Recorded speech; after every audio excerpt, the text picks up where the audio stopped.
Hello everybody, welcome back to what is probably my first competitive deck since the release of Kamigawa Neon Dynasty that I've been playing around with over the past couple of days on Arena, as I'm sure many of you have.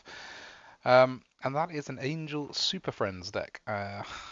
Again, I don't like to really play things that other people do. I haven't seen anyone else playing this or even similar. It's using a shell of a deck that I put together just before Kamigawa Neon Dynasty was released, but when I saw the Wandering Emperor, I thought, God, that fits perfectly into my deck. So I've basically tweaked it slightly using a few new cards from the new set, but mostly sticking to what I had before. And to be honest, this deck is perfect for climbing the ladder against other new Kamigawa decks, and I will explain why in a second. So, just to go over a couple of cards in the deck, I'll start with the Wandering Empress. This is a new Planeswalker that was released in Kamigawa Neon Dynasty. It's a Planeswalker, 2 and 2 white, so 4 converted mana cost. It has Flash, and basically on the turn it enters the battlefield, even if it's the other person's turn, you can activate a loyalty ability. The reason this is brilliant is basically because her range of abilities are incredibly flexible with regards to countering whatever your opponent is doing on their turn. So just to go through them, +1 can put a 1/1 counter on up to one target creature, gains first strike, i.e. if I've got a creature and the opponent attacks, I can flash in the Planeswalker and block with first strike.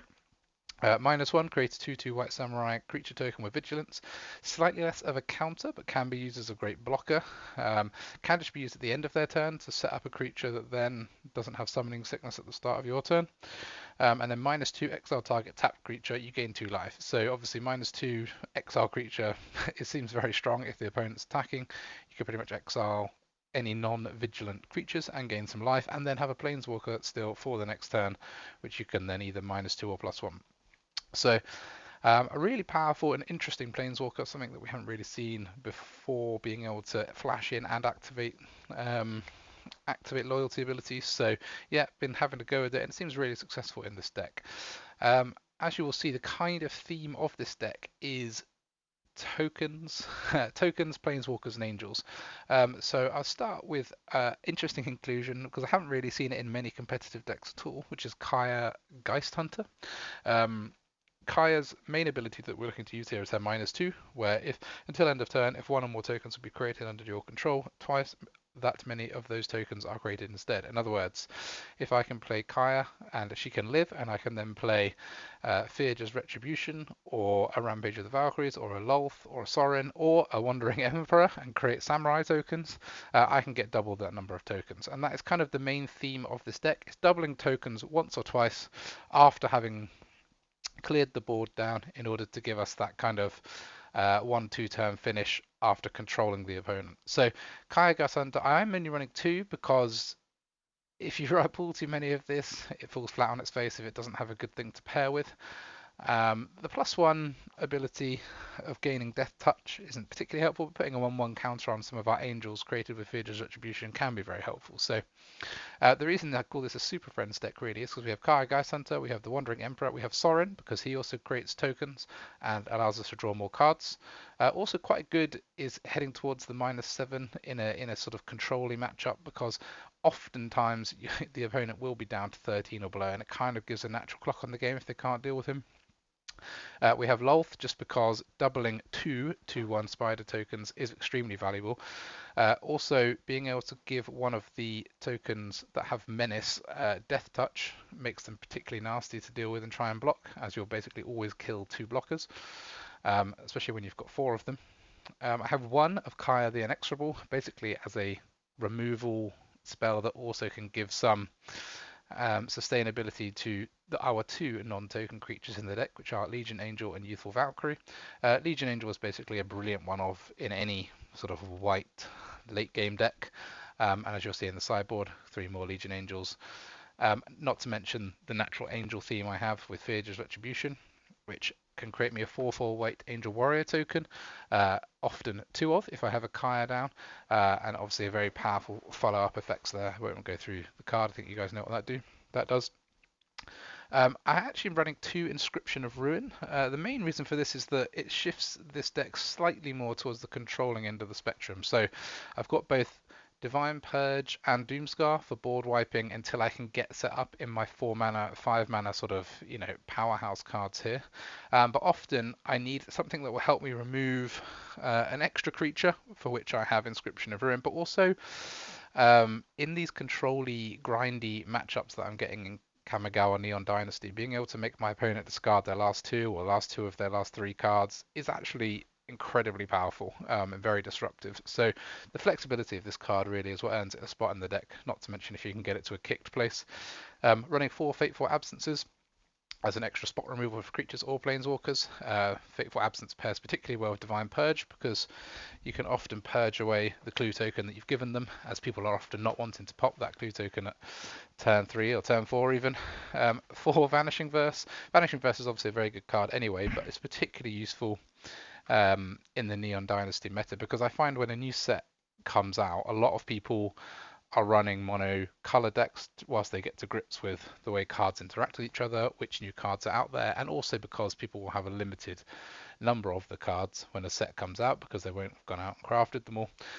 So I find that things like things like Vanishing Verse, which target mono-colored things or are good against mono-colored things, are particularly good when a new set comes out, and it's a very strong card anyway. And then finally, I have a Starnheim Unleashed, one copy of. Obviously, it does spit out tokens, which pairs well with Kaya, but also it's nice as a late game item to sort of keep people guessing with the Doomscars. So I find that when you foretell and cast one Doomscar, if you foretell anything from that on a white deck, they're going to expect more Doomscars. And what that can do really is slow people up and make them not want to deploy all of their creatures out in one go, which we want to do with this deck. We want to slow them up as we get more and more of our planeswalkers out, and then you can hit them with a good 4/5/6 4/4 angels unexpectedly later in the game. So it's more of the surprise factor when paired with Doomscar that earns this a one of in this deck. Otherwise it's just a little bit slow when paired with Kaya. I've got one copy of Professor Onyx just as a sort of top end removal and drawing spell, and also another way to end the game if we can get to -8. And finally, one extra sort of land with a Myria's Call, which can also generate tokens if we need. So all in all, it's mostly a token Planeswalker Angel deck. I've also included one Eiganjo Seat of the Empire, which is one of the new legendary lands in Kamigawa. I mean, the main reason is that there is no reason not to include this land. It does everything a basic Plains does, but also has a channel, 2 and a white for discard. Eiganjo Seat of the Empire deals 4 damage to target attacking or blocking creature. In other words, this can actually function as a removal spell. Channel basically means you pay the channel cost and discard it, and it performs that effect, so it does 4 damage to a creature. And it is key. The key thing really about that is it's uncounterable as well, which is very nice. And similarly, this Takenuma Abandoned Mire is the swamp equivalent, so it's a 3 and a black, so 4 mana cost for discard it, mill 3 cards, then return a creature or planeswalker from your graveyard to your hand. So this is great for me for getting the planeswalkers back in this deck. Both of these are actually very nice additions to this color pairing, and I probably, after some experimentation, could run more than one of each of these. I mean, obviously being legendary, you wouldn't be able to play the second one ever, but both of these effects are useful in this deck, so running more of them probably would work in my favor. So that is the deck. It's been performing extremely well for me on the ladder at the moment. It's been hovering around in the top 200 on Mythic, so I will record a couple of games and show you guys how it performs, so you can see for yourself. Okay, Darkwater 00, another numbered Mythic player. Let's see what interesting Kamigawa nonsense they have for us. Okay, so we've got 3 lands on the draw with a turn 2 Valkyrie into a Fearger's Retribution. I like this because we've got the flexibility to either put down a 3 toughness blocker at turn 2 or to purge away what they have, or indeed, as we're going to have to do here, Fateful Absence their crab. So we're playing against Mill. Classic Is It Mill, I would guess. Double crab. It's still worth Fateful Absencing one of them on turn 2 just for the chance of getting rid of 3 more Mill. It's going to be very close cut as to whether we can handle the Mill deck or not. But we do have expensive cards. So some. Our average is like a 4 to 5, I guess. Maybe a little bit lower, but it's still pretty high compared to some of the decks that the mill deck does well against. And they haven't managed to utilize their token, so we will exile that for them, make them replay their crab for 3, and then we can start hitting them with 4/4 angels and hope we can win that race. That's the tactic.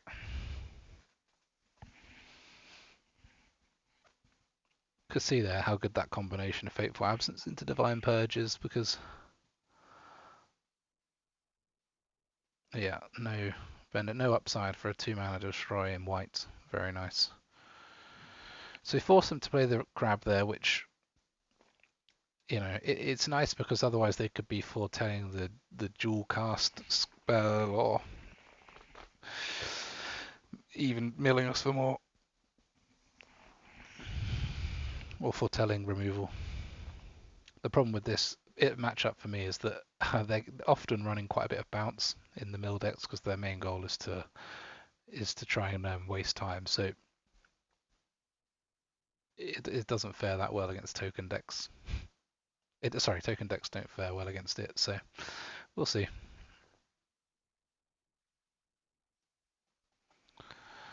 Okay, at least we can kill the crab unless they react to that trigger,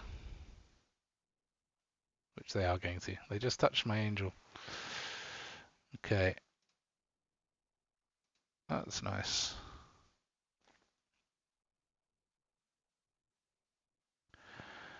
I think I'm tempted to double the Youthful Valkyrie here, just because I never really see. There's 2 copies of this card in my deck, and they do play well together. So we can start to. I think the more things I can put on the board against a deck that's going to be bouncing things, the better. Rather than just playing out one more token, which they can bounce, and then we've gained nothing. Also, having more angels on the board for the subsequent tiers of this retribution again is just nice. So they're going to Galvanic Attachers here, yeah. Which could, there's only 7 cards off the top for there, and another 8. So it's really not that powerful against us because of the high cost planeswalkers in this deck. So we have a chance. It's just whether they can do that again. If they can do it again, we're stuffed. But this is 10 damage. So there's a fairly good chance that we will win if they can't do exactly the same combination again, which they have the mana to do. It's just whether they have the laughter in their hands. I guess they can iteration a cacophony to kill us as well.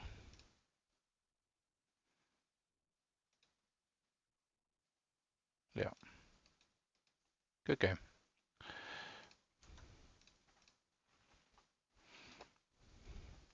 Yeah, we sometimes struggle against mill if we can't get enough pressure down early, and that is a good example of that.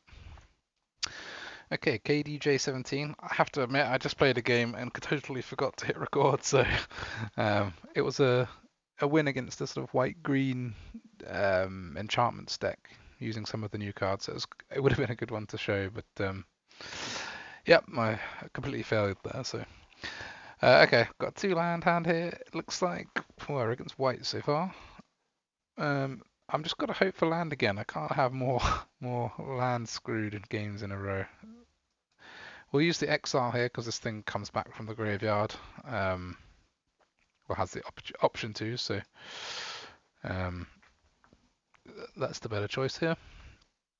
This Kami I'm seeing turn up a lot, Kami of Transients, and I have got a deck that I've made myself around it, so be interesting to see if I can get that to a competitive level or not.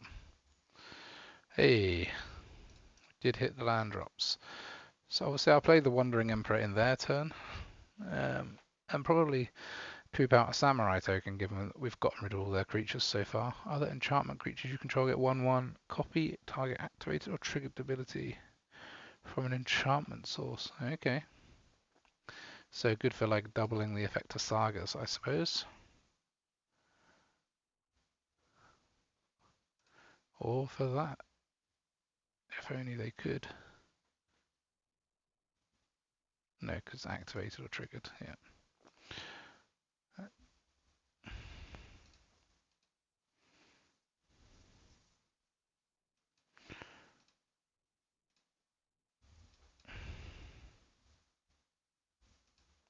think we want to get rid of this Weaver. It's a bit scary. And then we will plus this onto our Samurai. Start hitting some damage in.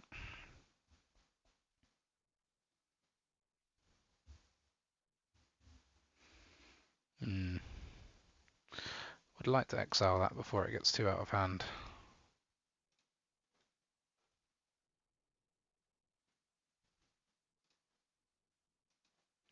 What I'll probably do here is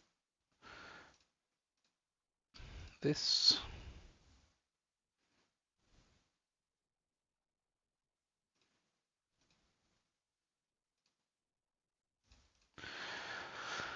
Get rid of that Kami.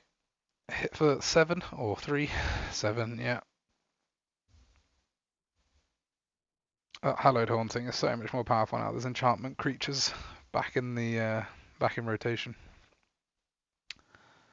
Still feel like we're in a pretty good place here.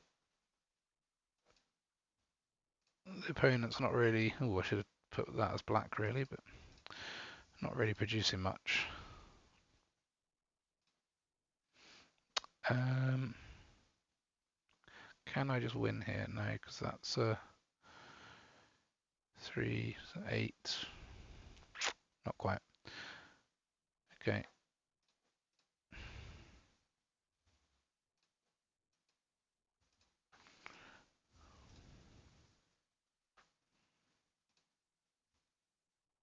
Greedily just trying to keep Kaya alive here for a turn rather than exiling Hallowed Haunting right now.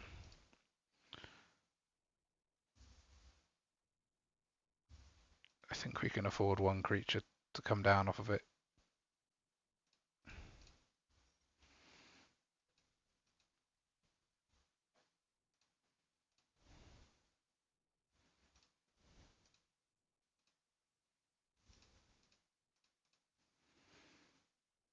I guess their deck has flopped, missed a colour, or flooded. Not sure.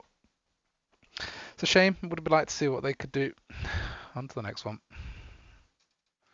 Okay, playing against number 3 today. I think this is a dubious hand. This is a dubious hand, but I'm going to have to keep it on the hope that I've got the scry plus 2 turns to draw another white source, and then I could be off. Going to bottom the black there, as it doesn't enable most of my hand. Okay, I'll take that now as a white. No, don't want a 5 drop when I've got 3 lands.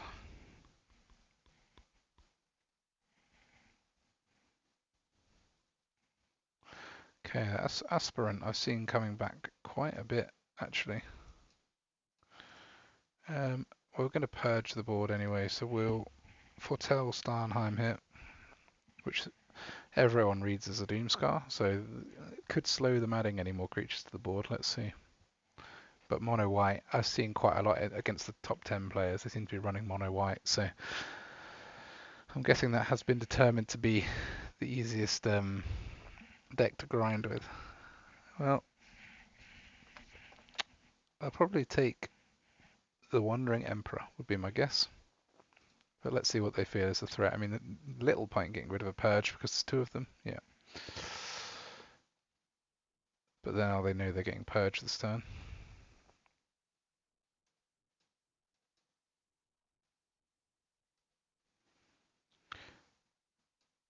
The one thing about the purge here is that for 5 they can play Elite Spellbinder again, which is really annoying. Although, do they want it to be purged again and replay it for 7? Probably not.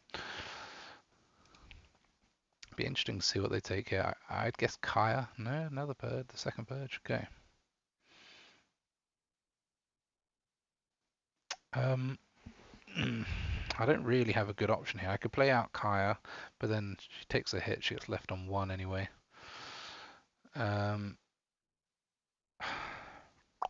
I think making the opponent discard is the best option here.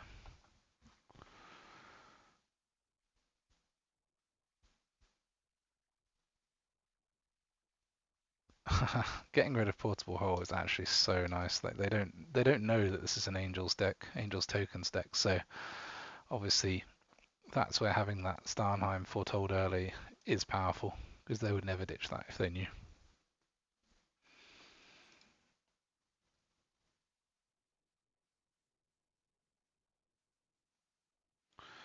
Again, not that helpful to me, but what I could play out Kaya now, just because Fateful Absencing an Elite Spellbinder doesn't feel good, and if they choose for whatever reason not to hit Kaya, I could double Lol Token next turn, which will pretty much win the game, so, or double Starnheim. I suspect they will hit Kaya, because it's a scary card to face, but you never know. They're clearly not that scared. They know they're the beatdown, and they're going to try and get me done before we can get any combo done. Okay, I think it's Lolth at this point, just because Starnheim grows. Lolth is going to be at peak at this point, so we can double tokens and then spit 4-2-1 Menace Reaches out, which is a right pain to deal with if you are a white aggro deck. That is a right pain.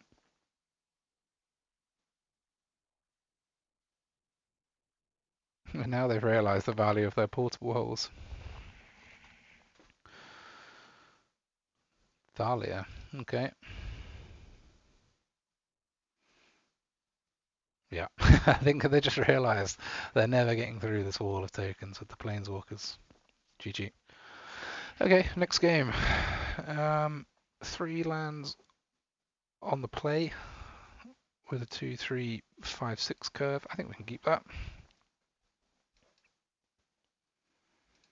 Let's hope to be playing against creature deck. Play a creature. I'm not convinced. Let's see. Could be mono white, but it'd be very unlucky for them not to have a 1-drop. Okay, we're playing against Venture. Venture's typically fine for me. Especially on the play, I can get ahead of the curve, getting the Planeswalkers out.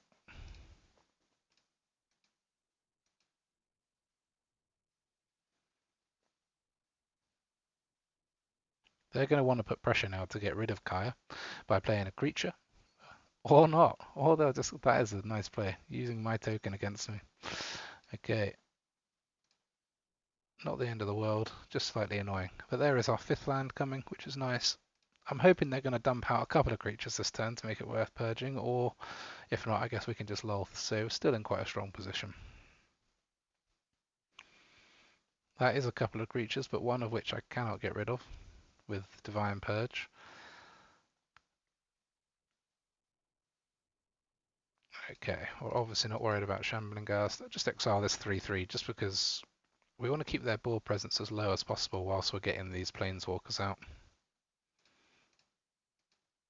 Obviously Shambling Ghast is a 1-mana kill both these Lolth tokens, but it really doesn't matter if these tokens die, to be honest. They're just there to hold up the board whilst we get some card draw out of Lolth and then get to Onyx.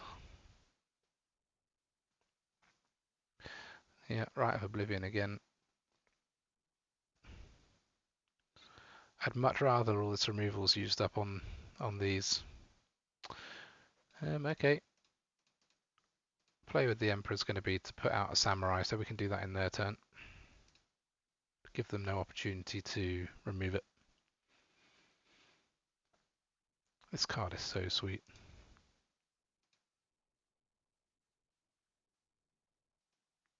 That is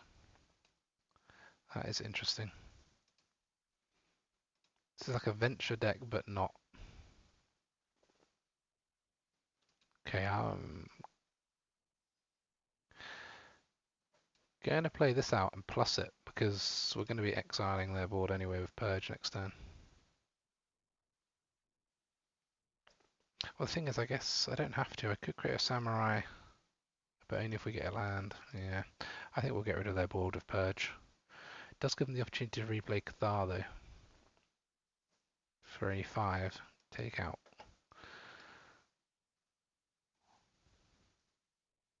But I'm not sure I'm going to draw a land, so.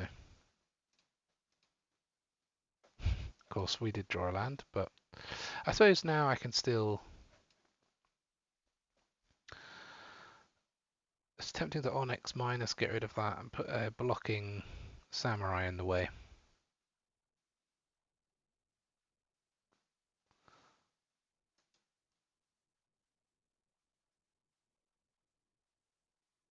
I think I'm going to do that.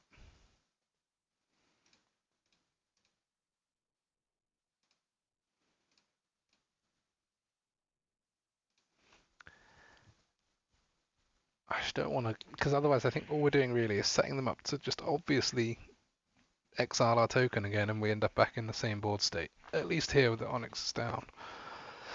And we can start plussing for extra cards.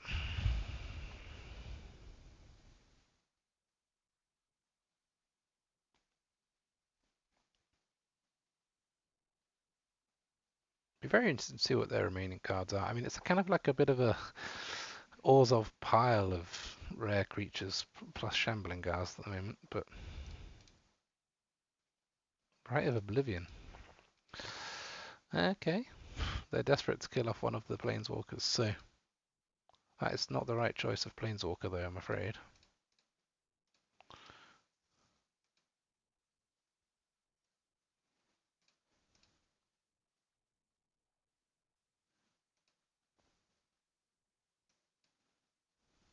We'll stop that happening again. I doubt they have a removal for that and be able to power up Cave. Onyx is the one we'd rather have around. Can basically select out more Planeswalkers from our deck with the plus.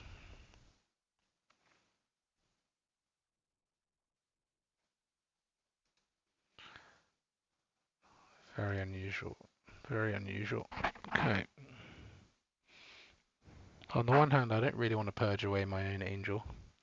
On the other hand, their board is starting to get a little bit nasty.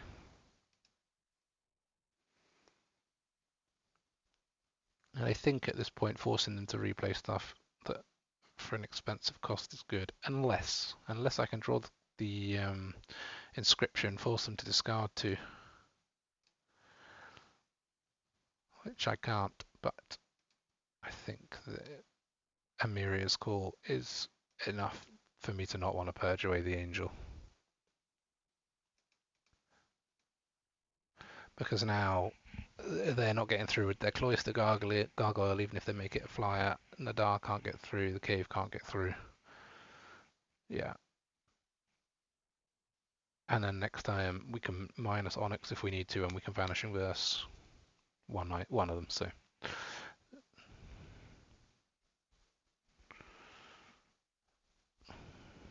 there's their completion, 4/4 Gargoyle, and the Adventurer.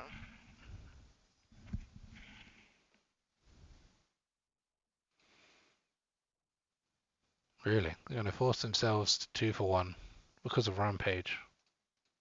That seems very unusual to me. Very unusual. Yeah, I don't think they realised. I don't think they realised that was going to happen. Anyway, good game.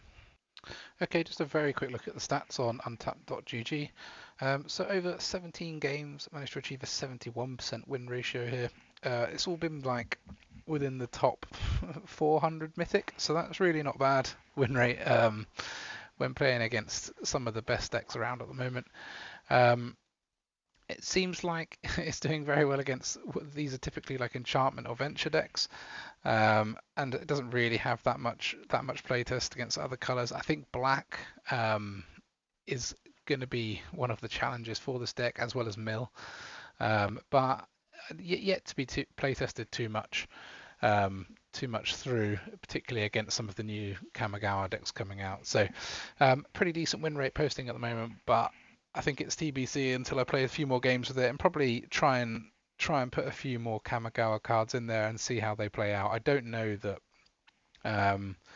the Angels is the best way to go with it, and I could remove that aspect and try and create a slightly different, more Kamigawa heavy version, which I may do in future. But my next brew at the moment is looking more Kamigawa red green saga heavy. So yeah, please leave a like if you enjoyed my breakdown of the deck and if you want to see more content like this. Thanks, and see you next time. Bye.